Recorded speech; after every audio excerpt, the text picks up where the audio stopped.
Welcome back to Brandon Sports Talk. In today's episode, I have the privilege to interview Zack Mott, who is a Guilford College football player. How are you doing, Zack?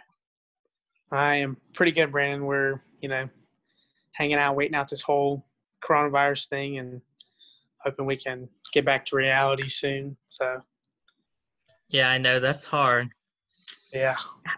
How did you know that you wanted to play football in high school and then move on to college? So, growing up, we played both baseball and football. We played baseball first. And then, of course, you had to be a little bit older to play football because it was a contact sport. So I started playing football when I was 8 years old, and I liked it a lot. I was always a much bigger kid than all my friends.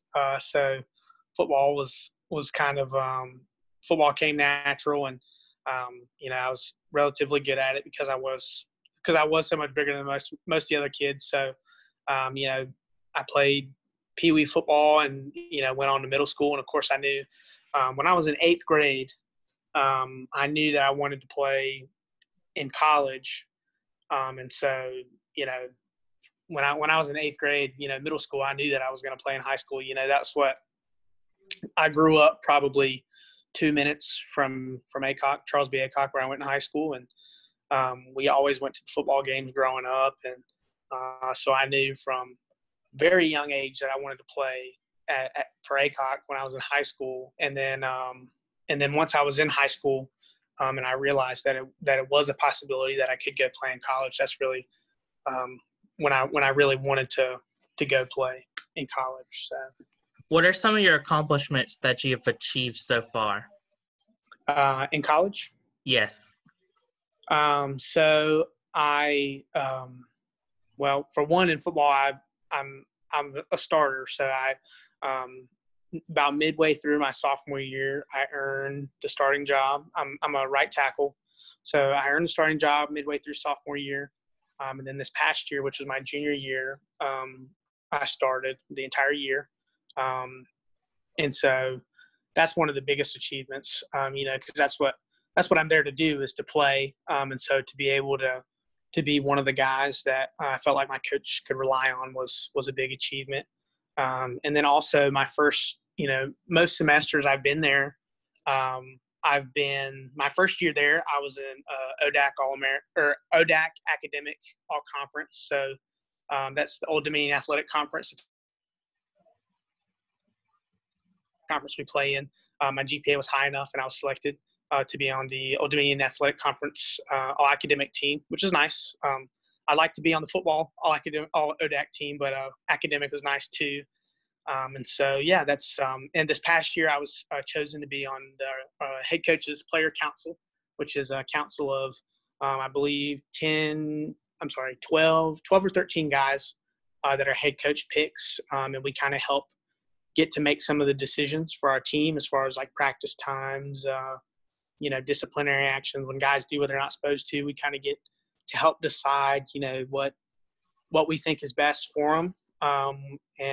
So that's been really nice. It's been nice, to have some of the younger players look up to me in that role and everything too. So That's such a great accomplishment. Yeah. Can you tell me about your experience with your brother playing on the same field as your brother? Yeah. So it's been great, especially being able to play together in college. Growing up, we played on every team together, and in high school we played together, and that made the transition to college a lot easier, knowing that, we had a family member there with us that was going through the exact same thing. And, we've always, we were roommates once we got to college, so that made it easy too. But I mean, it's been really good. It's a lot easier to have hard conversation with like your brother, your blood brother that you know very well. And he knows me better than most other people in my life. So you can have some real conversations with each other, and you can tell each other stuff that you probably wouldn't tell anyone else, because, you are brothers and you are family. He can't just renounce you, for saying something. So it's made it really easy. And it's been great. We've both pushed each other really hard our entire lives, and I feel like really that's probably how we've both gotten here, is just because we're so competitive. So yeah, it's been really nice, and I'm glad we've been able to do it together. Can you tell me about the recruitment process committing to Guilford? Yes. So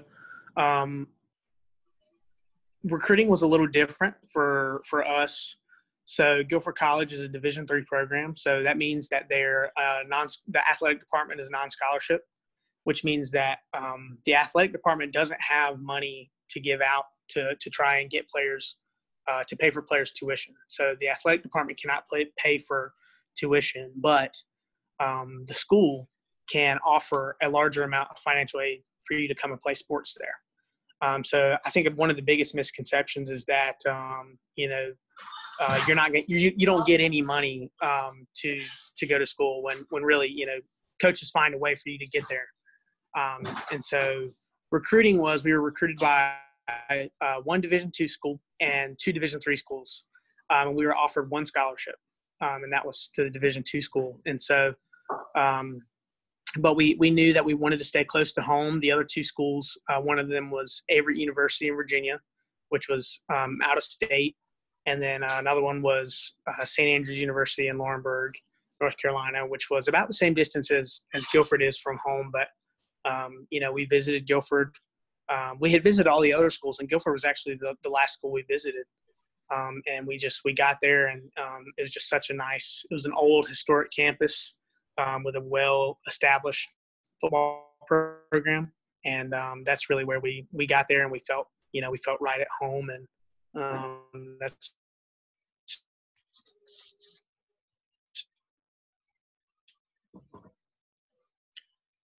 What are some of your fondest memories playing for? we for coach, but also just where we felt comfortable once we visited. So What are some of your fondest memories playing for Guilford?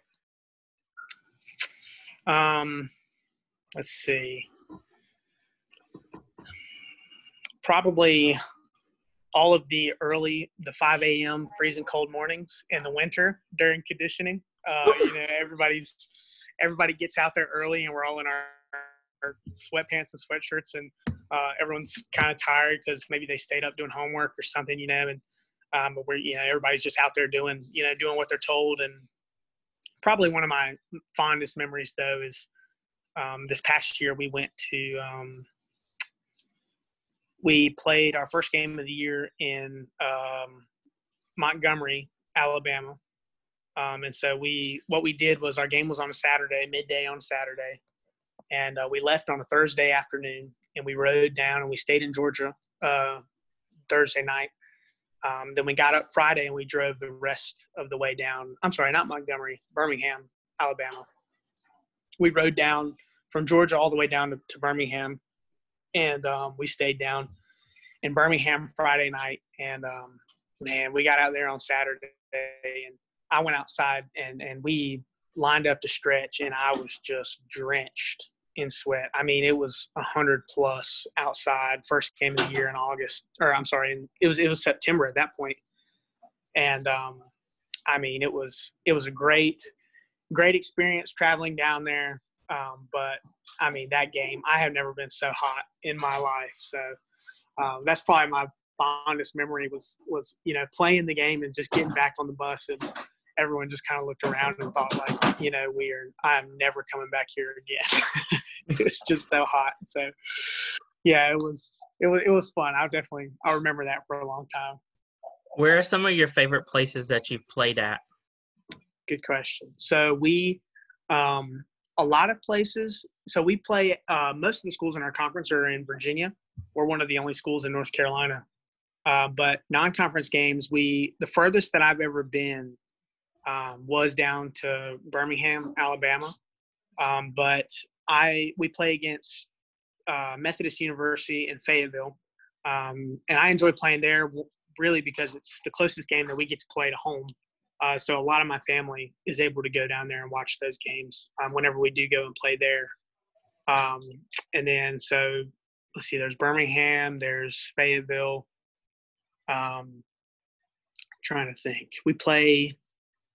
So a couple years, or I'm sorry, last season and my freshman season, we actually played against Davidson University, who's a Division I program, and we went and played at Davidson on a Thursday night. And Thursday night games in college are a little different because it's really just a lot of students that are there. And so, we got to go play in their stadium, which is a lot larger than the stadiums we typically play in on a Thursday night. And students get pretty rowdy on Thursday nights. So going down to play Davidson at Davidson University was pretty – I'd say those are probably my top three that's been the most fun to play at. How does it feel when your students get riled up for you? Yeah, it's fun. We at Guilford, our stands are actually really close to our sidelines. So we have it's literally like our benches, and then there's a brick wall right behind our bench, and then it's just stands. I know a lot of times some people have elevated stands so that fans can't get right up behind you, but we don't have that. And so whenever it's coming down to a game's coming down to the wire or something, and we've got a band and everything.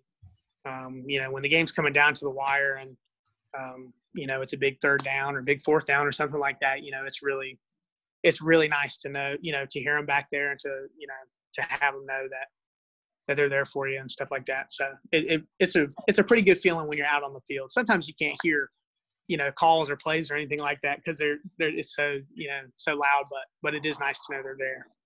What are some of the things that you want to accomplish in next season? I definitely would like to hope that our team can make a run at our conference championship. That'd be really nice. My first couple of years, we were one of the top teams in the country in Division III football. And then last year we kind of had to regroup. We lost a couple key players, and we had to regroup. So I'm really hoping that this year we can, we've got a lot of people returning that played a lot last year, and we're all young. And I just really hope that we can make a run at, winning the conference championship this year. What's some advice that you would give a high school student wanting to play for college football? I would probably say weigh all of your options. I know that a lot of times, even me considering, like my freshman year, I thought I was going to go and be the next offensive lineman at, Alabama or Auburn or wherever, ECU, wherever. And I think a lot of times just because the school is smaller, that a lot of high school kids will write them off or they just won't do it. They'd rather go to community college than to go, have a chance at playing 4 years of football. I would definitely say weigh all of your options and take the best deal for you. Sometimes I get some guys would rather try to walk on at a bigger school than receive a smaller scholarship or something like that. But sometimes that's not necessarily the best deal. You've got to go where, you can go to school for cheap or even free. And football is football. I've learned over the past 3 years that every college football program, I got tons of friends that play at bigger schools than we play at, and their coaches aren't doing anything different than we are. So I would definitely say to keep all options open, because you never know where you're actually going to be a good fit at until you get there. So thank you for your interview, Zach. Please feel free to plug your social media. Okay. I think if you just search Zack Mott, ZACK, no space, MOTT, I think I should be the first one to come up. You'll see Guilford College in my bios. Thank you for listening to Brandon Sports Talk. You can find Brandon Sports Talk on Facebook at Brandon Sports Talk, Instagram at Brandon Sports Talk, Twitter at @talk_Brandon, and you can find us at YouTube at Brandon Sports Talk. Please feel free to subscribe, and comment. Thank you, Zach, for your interview. Thanks, man.